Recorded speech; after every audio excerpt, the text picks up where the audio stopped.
ketiga tentang pahaman Wahabi ini.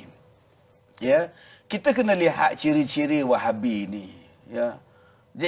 Jangan kita kata bahawa ini Wahabi ini ustaz, Wahabi ini ustaz. Hukum tetap hukum lah, sebab itu ada negeri-negeri yang telah memfatwakan ya apa hukum jadi Wahabi, pahaman Wahabi ini, dan juga Majlis Kesatuan Ulama Sedunia juga telah mengeluarkan fatwa tentang Wahabi dan sebagainya. Boleh dirujuk di sana, boleh diamal ataupun tidak. Sebab di antaranya ialah menjisimkan Tuhan. Satu pahaman yang mengatakan bahawa Allah tu duduk di atas arash. Thumma stawa 'alal arash. Thumma stawa 'alal arsh. Allah Ta'ala duduk di atas arash. Jadi Allah Ta'ala ni dia tak bertempat. Dia tak memerlukan kepada makhluk dan sebagainya. Bila kita mengatakan Allah ni bertempat, duduk tu bertempat, maknanya dah menyamakan Allah dengan makhluk. Dan kalau kita kata Allah tu duduk di atas arash, persoalannya ialah siapa jadi dulu? Arash dulu ke Allah dulu ke? Jadi jawapan dia takkan arash tu qadim ke apa benda ke. Jadi ni kena kaji. Tanya dekat dia, arash ni qadim ke apa ke? Siapa yang jadi dulu? Sebelum Allah duduk di atas arash, Allah duduk atas apa? Sebab itu tadi kita kata dah Allah ni tak bertempat. Jadi bila memahamkan bahawa Allah tu duduk di atas arash, bersemayam di atas arash, maknanya Allah ni dah sama dengan makhluk. Maka itu satu pahaman yang bercanggah dengan pahaman Ahlussunnah wal Jamaah. Jadi balik kepada ajaran Ahlussunnah wal Jamaah, itu yang diiktirafnya. Wallahu. Allah Ta'ala pencipta. Allahu khaliqu kulli syait. Allah menciptakan segala-galanya. Tak ada siapa petikai hal tu. Termasuk dalam segala-galanya itu juga segala tempat. So place dicipta oleh Tuhan. Space dicipta oleh Tuhan. Ada dua benda yang paling pelik yang saintis dan juga terutamanya apabila ahli-ahli fizik bahas tentang sekarang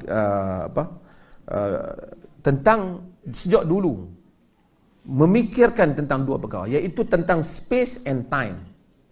Dan kita tengok kan banyak Einstein pun ada cakap hal ni, dan sekarang ni kita tengok fizik lebih maju dan orang boleh tahu bahawa space dan time ni juga sebenarnya relatif.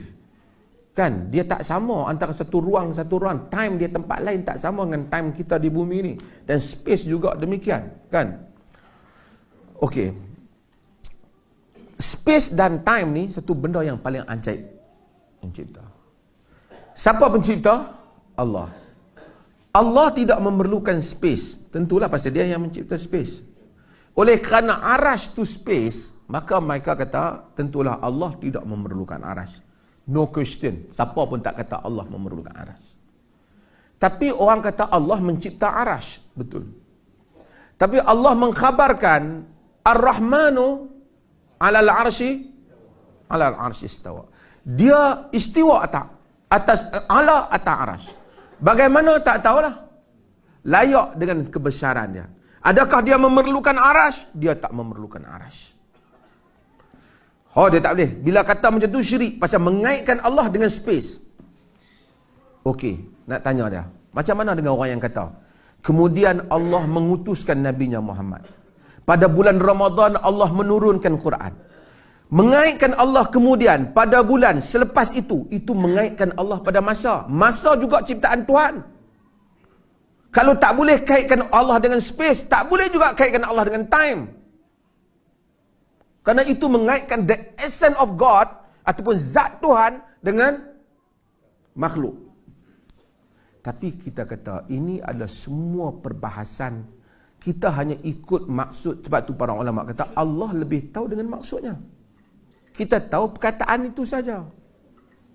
Yang hampa nak main berkelai pergi tubuh-tubuhan ahli sunnah lah apa pasal masalah ni, buat pening pasal apa? Ini dah lama hampa, tidak ada siapa. Perbahasan ini kerana nak macam ni lah. Dulu Epicurus timbulkan beberapa persoalan. Ni Epicurus timbul soalan.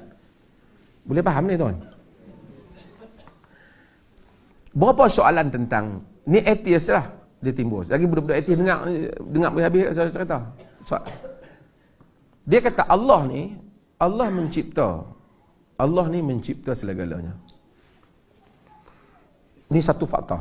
Epicurus lawan 2000 tahun sebelum daripada Masihi. Sebelum daripada Masihi. So sebelum Islam, semua Kristian semua terpaksa facing ada apa nama challenge daripada Epicurus ni.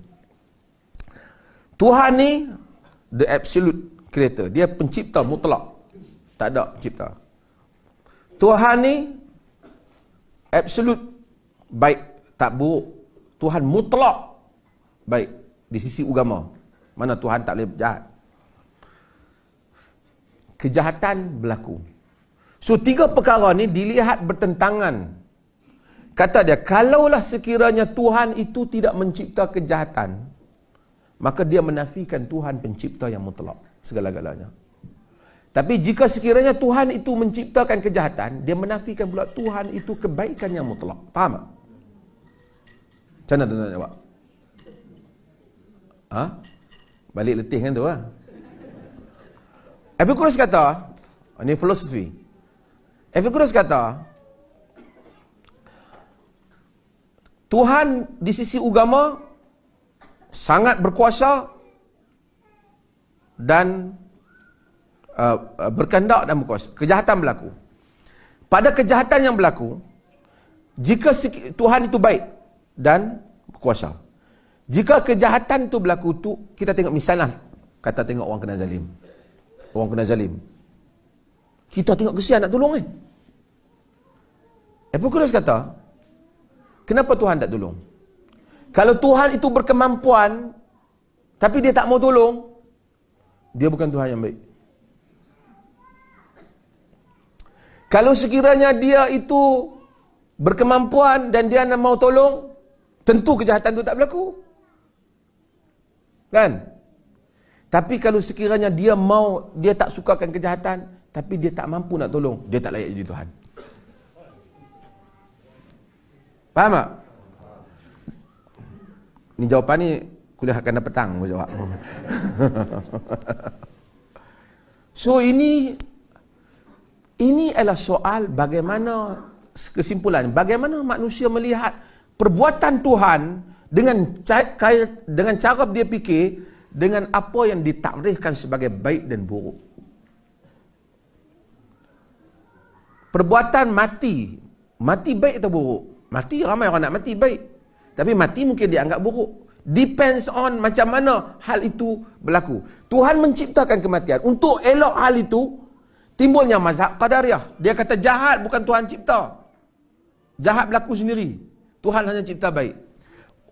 Mazhab Sunni sesatkan pula Qadariyah tu. Dia kata habis tu ada benda yang Tuhan tak cipta. Dia kata kalau kita kata Tuhan cipta, nanti kita akan stuck dengan Epicurus. So Sunni datang. Dulu orang tak bahas benda ni. Apabila keluar buku